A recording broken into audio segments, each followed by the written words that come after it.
브라질 바르지냐 외계인 사건, 거의 30년 전 세계를 충격에 빠뜨린 실제 사건이 다시 주목받고 있다.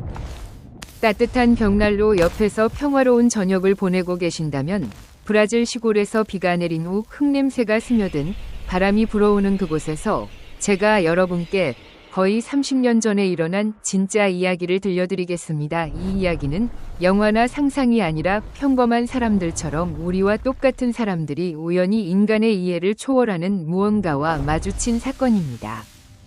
이야기는 1947년 로스웰 사건에서 시작됩니다. 그때 미확인 비행물체, 즉 UFO 개념이 처음으로 폭발적으로 퍼져 전 세계로 확산되었습니다.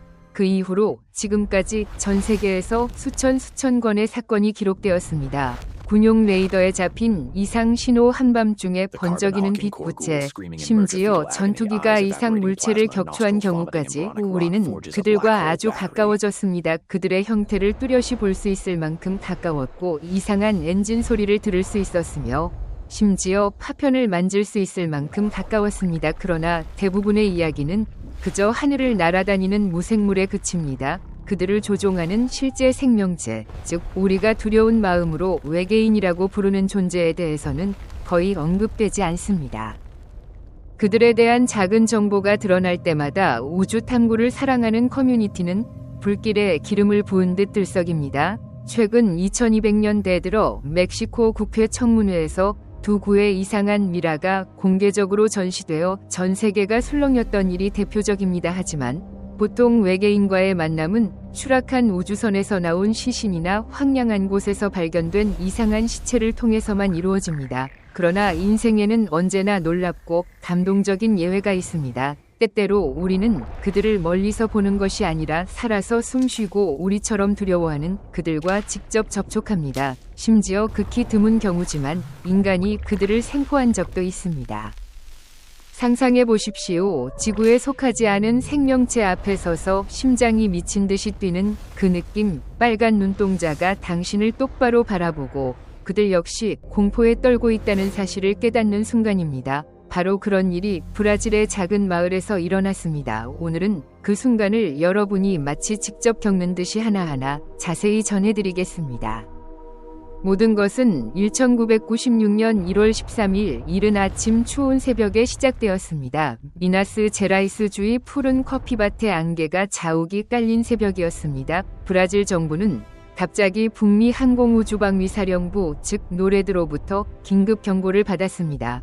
그들의 레이더가 인간의 어떤 항공기와도 속도와 궤도가 전혀 다른 이상 비행 물체를 포착했다는 것입니다. 그 물체는 상파울루 북동쪽으로 돌진하고 있었습니다. 얼마 지나지 않아 확인 소식이 들어왔습니다. 물체가 바르지냐시 외곽에 추락했다는 것입니다. 바르지냐는 작은 거리와 낮은 집들 농업으로 생계를 유지하는 평화로운 마을입니다.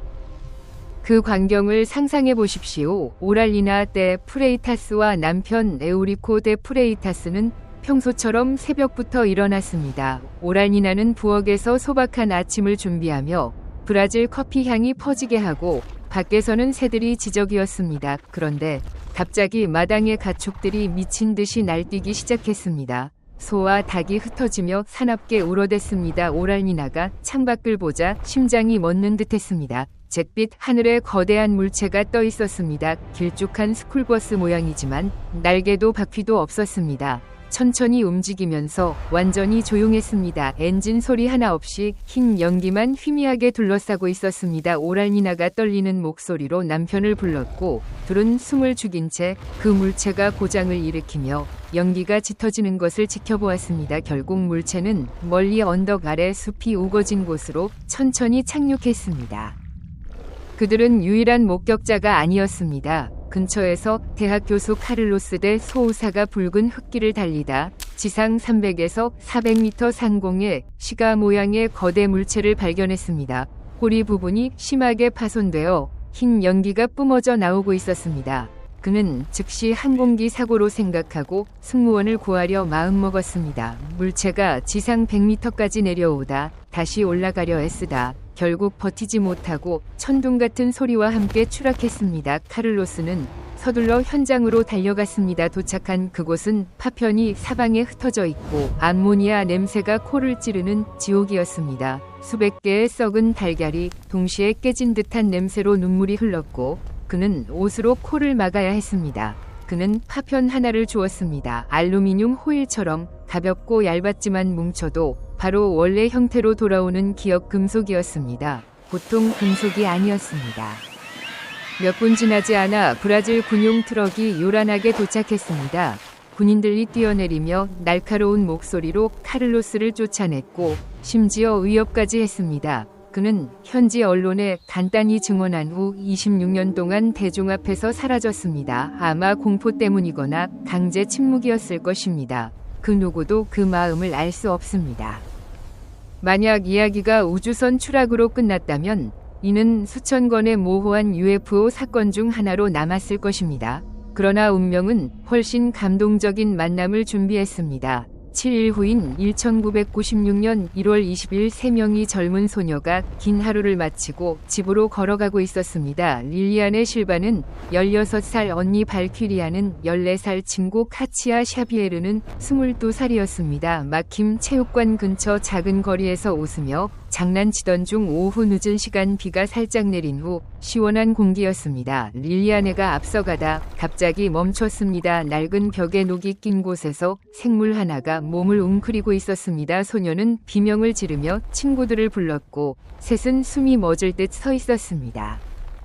그 생물을 키가 1m 20에서 1m 40 정도였고 피부는 기름으로 번들거리는 갈색이었으며 머리카락은 하나도 없었습니다. 머리는 비정상적으로 크고 머리 위에 불처럼 3개의 돌출부가 있었습니다. 눈은 불꽃처럼 빨간 2개의 구체였고 입도 코도 귀도 뚜렷하지 않았으며 얼굴은 완전히 무표정했습니다. 긴 팔이 떨리는 다리 사이에 끼워져 있었습니다. 가장 감동적이었던 것은 그 생물이 공격하지 않고 오히려 그들처럼 두려워하며 몸을 웅크리고 고통을 숨기려 한다는 점이었습니다. 소녀들은 울면서 집으로 달려가 릴리안네와 발퀴리아의 어머니 루이사 실바에게 말했습니다. 어머니는 처음에 장난이라고 생각했지만 아이들을 데리고 다시 가보니 생물을 사라지고 습한 땅에 3발가락 발자국만 남아 있었으며 끔찍한 암모니아와 황냄새가 코를 찔렀습니다. 그 냄새는 며칠 동안 술로 입을 헹궈도 사라지지 않았습니다.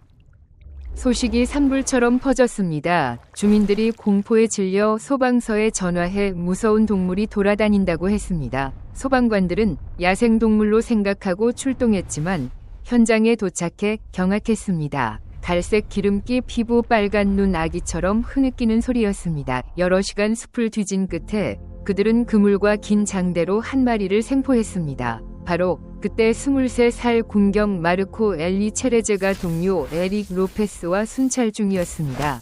갑자기 생물 하나가 차 앞을 가로질렀습니다. 마르코는 용감하게 뛰어내려 맨손으로 약해진 생물을 붙잡았습니다. 끈적한 점액이 소매에 묻었습니다. 그는 병원으로 데려갔지만 며칠 후 몸이 화끈거리고 달걀 썩은 냄새가 났습니다. 2주 후 면역체계가 완전히 붕괴했고 집중치료실에서 2월 10일 새벽 5시에 영원히 떠났습니다. 의사들은 감염이라고만 했지만 자매 마르타 타바레스는 즉시 매장 요구와 부검 거부를 의심스럽게 여겼습니다. 많은 사람들이 마르코가 지구박 바이러스에 감염되었다고 믿습니다. 동료 에릭 로페스는 살아남았지만 평생 침묵했습니다. 제임스 폭스 감독의 다큐멘터리 모멘트 오브 컨택트 팀이 찾아올 때까지 떨리는 목소리로 경고만 했습니다. 그의 공포는 뼛속까지 스며든 듯했습니다.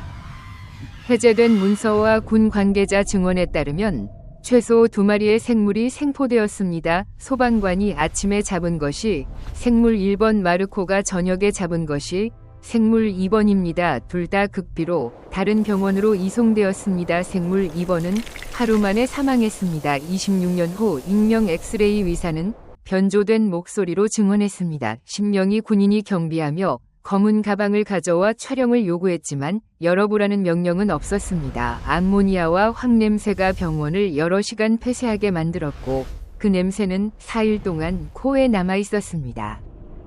생물 1번은 우마니타스 병원에 도착했을 때 살아있었지만 극도로 약했습니다. 갈색 기름기 피부피처럼 빨간 눈 발톱 같은 손군대는 긴급 수술을 지시했습니다. 경비병은 문 밖에서 기계 소리를 듣고 의사들의 창백한 얼굴을 보았습니다. 냄새 때문에 모두 감염을 걱정했습니다. 수술 후 생물을 죽었지만 많은 사람은 인간이 아니라 스스로 선택한 죽음이라고 믿습니다. 가장 이상하고 감동적인 부분은 로저 레이어 박사 책과 모멘트 오브 컨택트에 나온 증언입니다. 생물 1번은 뇌파로 의료진과 교신했습니다. 이니셜 M인 직원은 수술실에 푸른 연기가 가득 차고 빨간 눈이 마주치자 폭풍처럼 정보가 쏟아졌다고 합니다. 그들의 종족은 인간이 무한한 잠재력을 가졌지만 스스로 제한하고 내재된 힘을 깨우지 못해 안타까워한다는 내용이었습니다. 그는 2주 동안 극심한 두통, 구토, 어지럼증에 시달렸지만 공포와 연민이 섞인 감정을 느꼈습니다. 두 생물의 시신은 캄피나스 사관학교로 옮겨졌고 내부 소문에 따르면 미국으로 넘어갔습니다. 공항 관제사는 미군 수송기가 무허가 착륙하고 헬리콥터가 물건을 싣고 사라졌다고 증언했습니다. 로스웰과 똑같지만 남미에서 일어난 일입니다. 브라질 정부는 모든 것을 부인했습니다. 소녀들은 진흙투성이 노숙자 무디뉴를 착각한 것. 군대는 훈련 중이었고 마르코는 일반 감염으로 죽었다고 했습니다. 하지만 소녀들은 울며 부인했습니다. 입이 없고 빨간 눈인 생물을 인간으로 착각할 리 없다고. 하버드 대학 심리학자 존 맥 박사가 직접 만나 그림을 그리게 한 후 완전히 진실이라고 결론 내렸습니다. 그는 원래 UFO 회의론자였지만 수백 건 인터뷰 후 믿음을 바꿔 평생 연구했습니다. 소녀들은 큰 대가를 치렀습니다. 카치아는 임신 중 외계인 혼혈이라는 소문으로 가정이 파탄나고 심한 우울증에 걸렸습니다. 릴리안에는 친구들 놀림으로 학교를 그만두었고 발퀴리아는 여러 해 은둔 생활을 했습니다. 카를로스 대 소우사는 위협으로 정신질환을 앓았습니다. 많은 목격자는 그날을 목격하지 않았더라면 하고 후회합니다. 삶이 영원히 뒤바뀌었기 때문입니다. 2200년대 들어 제임스 폭스 감독은 계속 조사를 진행했습니다. 신경외과 의사가 살아있는 생물과 직접 교신한 이야기를 인터뷰했고 옛 군 관계자들이 이제야 입을 열었습니다. 특히 2225년에는 바르지니아시가 4m 높이 외계인 동상을 새로 세웠고 물탱크를 원반 모양으로 만들며 매년 축제를 열어 공포를 자부심으로 바꿨습니다. 또한 모멘트 오브 컨택트 확장판이 발표되며 지역 병원 신경외과 의장이 생물과 얼굴을 맞대고 교신했다고 최초로 증언했습니다. 이 증언은 사건을 브라질의 로스웰로 더욱 확고히 만들고 있습니다.